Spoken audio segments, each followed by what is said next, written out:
Okay, well thank you very much all for attending this afternoon. I do appreciate that everybody's busy, especially in the current climate, so I appreciate everybody taking a couple of hours out this afternoon. The format for today is going to be relatively interactive, so I would ask that anybody with any questions, queries, comments, good or bad, pitch in your experience to the forum, and we'll try and get a bit of dialogue going amongst the delegates here. We'll try and field and answer any specific questions that you have.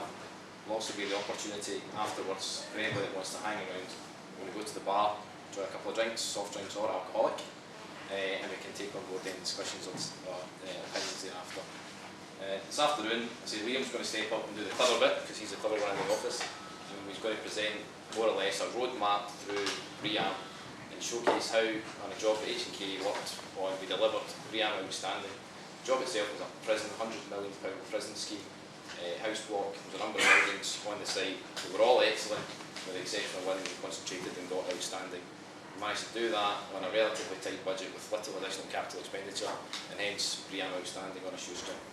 And with that, I'll pass you over to Liam.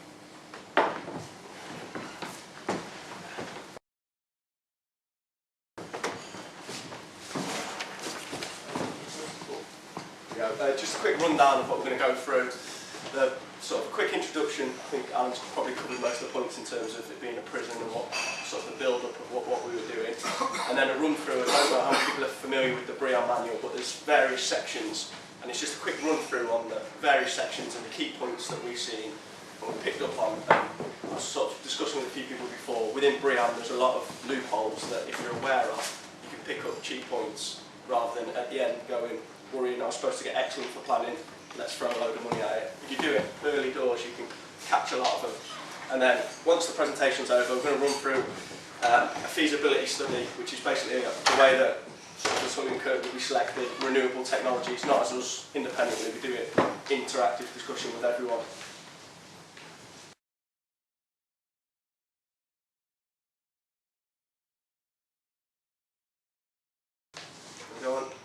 So just what BREEAM is, basically it's an analysis, benchmarking against all different types of, so there's education, courts, eco-homes, healthcare, industrial, and it's benchmarking against each of the schemes looking at particular elements, but I assume most of the people in the room are familiar with that.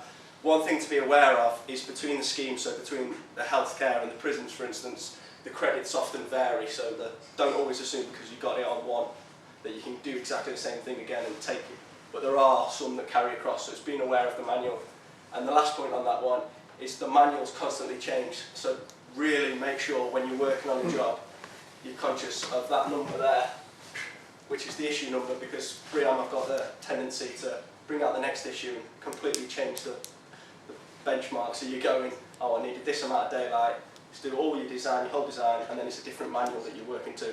The point at which you register your BREEAM is the point at which that manual is the one that you have to apply to. So don't worry if they bring out 4 more the year after or they keep bringing them out. The one that you register to is the key document, and that's the one that sort of circulated. That was the Bible on the job.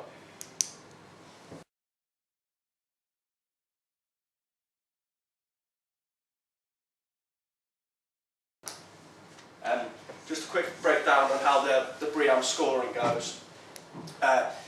It's a percentage scoring, but then there's credits, and it's a little bit hard to get your head around because you think, oh, I've got this many credits, but each credit has a weighting for each section, so you've always got to be conscious of that. So just because you see one particular area's got 25 credits, just getting that area is not going to get you a really high score if it's a low weighting. It's just being conscious of that all the time.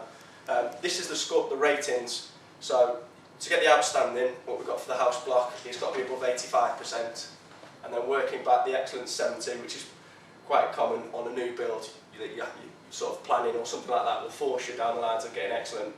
And then very good is probably the standard for a sort of a refurb scheme.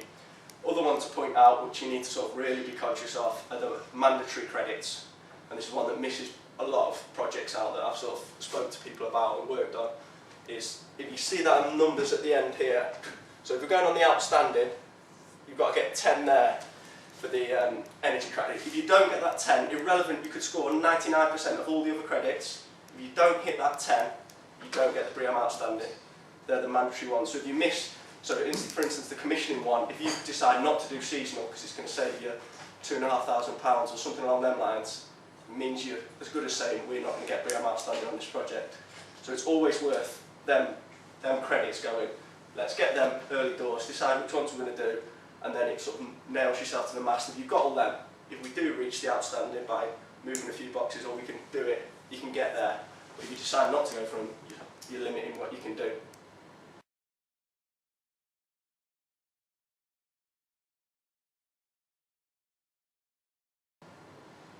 Quick introduction. Alan's already sort of mentioned what the project was. We've got 10 buildings on the site, all new build. We've got the main house block, which was I think it's 35% of the overall GIFA on the site. It's a big 4-storey house block, and then we've got 9 other buildings dotted around within the site. For this one, we'll go into it a little bit more, but we've got the outstanding for the house block, and for the other 9, we've got excellent. What else have we got there? Yeah, it's just a basis. It's the 900 inmate, so it's a substantial size. Our approach from day one when we sat down with the client was that we were going to avoid all the green bling. We were going to get the BREEAM, but we weren't just going to throw PV and wind turbines and just to try and look like it's going to be a green prison. The idea was that we do it cost effectively, and what's the best use. Done on a budget. At the end of the day, it's taxpayers' money that's going to pay for the job. Planning requirements that we had to work for. We had to get BREEAM Excellent for the site, which meant was the average over, so all 10 buildings, if we averaged it, we had to hit 70%. But as a design team, and from day one, the client said, let's not work to just hitting that 70, let's see what we can do without being crazy on the spending. So it was a job that was won through a bidding process, so the pot of money was already fixed. We couldn't go back asking for more money. It was how do we make that work to the best that we can. Another one, because it was London, we had a 10% requirement for on-site renewables, so that had to be factored in as well.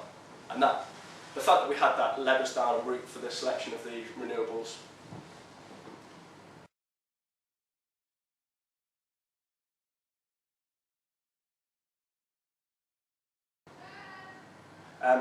When you start off with any BREEAM project, it's worth starting it from day one, stage 0, getting on board, everybody setting down, because if you get to the end of a project, quite often you'd be too late. The first one here is there's a BREEAM have brought something in the innovation credits, which I'll talk about a little bit later on, called BREEAM accredited persons, which if you get the right, that's the assessor, not the design team, the person who's ticking the box, the assessor. If you get the right person on board, you instantly get 2% of the score. So it's quite money well spent. And their job is they have to give a bit of advice as well as doing the box ticking exercise. Second one, which I think the architects in the room would probably be quite happy to hear, I'd always make the M&E the lead on it. Because in this case it worked, because most of the credits, there's 40% of the credits are M&E driven, and then I think it works 28% architectural, this was for R1, and then a mixture of the end client and structurals. Question? Yeah, sorry, I was just going back to the AP. When have you got to get them on board to qualify for the credits? At stage A, so from the outset, I'm trying to think of the manual. I think they have to be appointed before stage C at the latest, but I'd advise at sort of stage 0, stage A, I'd get them on board then, because it's worth, because they'll also point out some of the credits if you do after stage C, they'll help you with that. And the same with the sort of the design team, it's worth making everyone clear. We sat down when we were going for the bid initially, that from day one this is what we're doing. Where are we? Yeah, the BREEAM starts at stage A, and like you were just saying, it's worth because the cheapest credits disappear. Like I mentioned before, treat that manual, the particular one, as your Bible, because there's so many loopholes, and it's worth getting somebody in the office to read through it and go, hold on, that clause and that clause are interlinked. You can quite easily, and if you can manipulate the whole manual to pick up credits bouncing off each other, they're not all individual credits. Next point, regular meetings. Quite a lot of jobs will go, right, we're setting out, we're doing BREEAM, which ones are we ticking? Yes, no. Go around the room saying yes, no, and then come the end of the job they'll go, where's the evidence for this? Yes, no, and then they can't find it. I would advise doing it we did it as regularly as you do DTMs. We were doing DTMs every 2 weeks, and then I think it was every 3rd week we were having a BREEAM meeting and specifically looking at all the points to try and get as many as we could in. Like I sort of mentioned on there, collating the evidence as you go along is crucial. If you wait till the end and try and bring it all together, you'll have missed things, and quite a few of the credits are purely just things that you have to do on a project anyway. So it might be that you have to talk to sort of liaison officers from the police and things like that. You're doing it anyway, but if you don't have the evidence to say that you spoke to them, you don't get anything. Last point, and this is sort of from everybody within the team, you've got to give the design team space to design holistically. The sort of, when we first started on the job, the QS on the job straight away went, why are we doing this credit, that's going to cost us this. And then I sat down and went, well, if I do this one, I'll bounce off this one, I'm picking up that one, and it was in particular a water meter that he wanted. He couldn't see why I put an extra water meter in on the design. And after sitting down, this one water meter picked us up sort of 3.5% by bouncing credits off each other. And it's see the bigger picture on the job, not the small.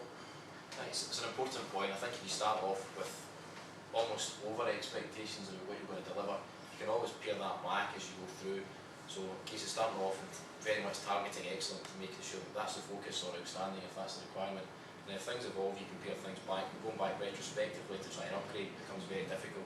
Notwithstanding just even from a logistic point of view, gathering and collecting evidence.